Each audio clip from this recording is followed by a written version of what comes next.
He made one small mistake. He left the door open. Now something that looks exactly like him is inside.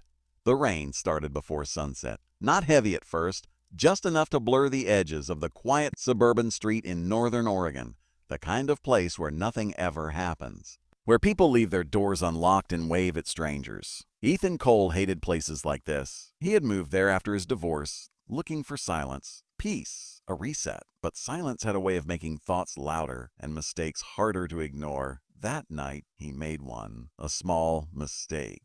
It was around 10:47 p.m. when Ethan realized his phone was dead. He had been working late on his laptop when the power flickered once, twice, and then stabilized. The storm outside had picked up, wind whispering against the windows. He needed to call his boss about a morning meeting. Without thinking much, he grabbed his coat and stepped outside to his car, parked across the street. That's when it happened. He forgot to lock the door. The call took less than 2 minutes. When Ethan stepped out of his car, something felt off. The street was too quiet. No wind, no distant traffic. Finally, just silence so thick it felt unnatural. Then he noticed it. His front door, slightly open, just a few inches. Ethan froze. He was sure he had closed it. Maybe not locked it, but closed it? Yes, right? Hello? He called out, stepping cautiously toward the house. No response.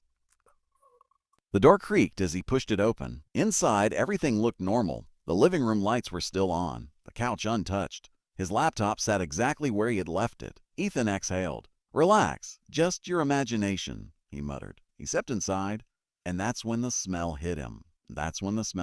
Something rotten, faint, but definitely there. He closed the door behind him this time, locking it carefully. Probably the trash, he whispered to himself, but deep down he knew. The trash didn't smell like that. Ethan moved slowly through the house. Kitchen, clear. Bathroom, empty. Everything looked normal. Too normal. Then he heard it. A soft sound. From upstairs. A slow, dragging noise. Ethan's heart started pounding. He lived alone. No one should be upstairs. He grabbed a kitchen knife from the counter. His hand trembled as he stepped toward the staircase. The sound came again, dragging like something heavy being pulled across the floor. Who's there? Ethan shouted. Silence. Then a thud right above him. Ethan swallowed hard and started climbing the stairs. Each step creaked louder than it should. Halfway up, he noticed something strange. Mud. Wet footprints leading from the hallway into his bedroom. Ethan stopped. The footprints weren't normal. They were too large, too stretched, almost like they didn't belong to a human. The bedroom door was slightly open, just like the front door had been. A small mistake. Ethan pushed it open. The room was dark. Only the faint glow of streetlights filtered through the curtains. At first he saw nothing. Then his eyes adjusted, and he noticed the closet door, slowly moving. Creak, creak, something was inside. Ethan raised the knife. "Oh, come out," he shouted, his voice shaking. The closet door stopped moving. For a moment, everything was still. Then, a voice from inside the closet. Soft, broken. "You left it open." Ethan froze. That voice, it sounded like him. "No," Ethan whispered.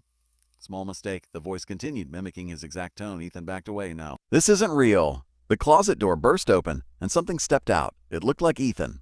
Same face, same clothes, but wrong. Everything was wrong. Its skin was pale. Too pale.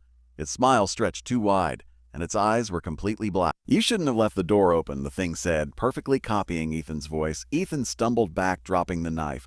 "What? Are you?" The thing tilted its head. "I'm what comes in when you forget." Ethan turned and ran, down the stairs, through the living room. He fumbled with the lock, threw the door open, and sprinted into the rain. He didn't stop running, not until he reached the end of the street, not until he collapsed, gasping for breath. When he finally looked back, his house was dark. Completely dark. No lights, no movement, nothing. Minutes passed. Then something inside the house moved. A shadow crossed the window. And then the front door slowly opened. Ethan held his breath, watching, waiting. Someone stepped out. It was him, the copy, standing perfectly still in the doorway, watching him, smiling. Then it waved. Ethan shook his head. "Oh, no, no, no, no." The thing started walking toward him slowly, casually, like it had all the time in the world. Ethan got up and ran again. This time, he didn't look back. 3 days later, the police found Ethan's house abandoned. No signs of forced entry, no struggle. No evidence of anything unusual, except one thing. All the doors were open. Every single one. Front door, back door, closets, cabinets, even the refrigerator, as if something had gone through the house and made sure everything stayed open. Ethan Cole was never found, but neighbors reported something strange. At night, they sometimes saw him standing inside his house, watching from the window, smiling. And every now and then the front door would open, just a little, as if waiting for someone else to make the same small mistake. The end.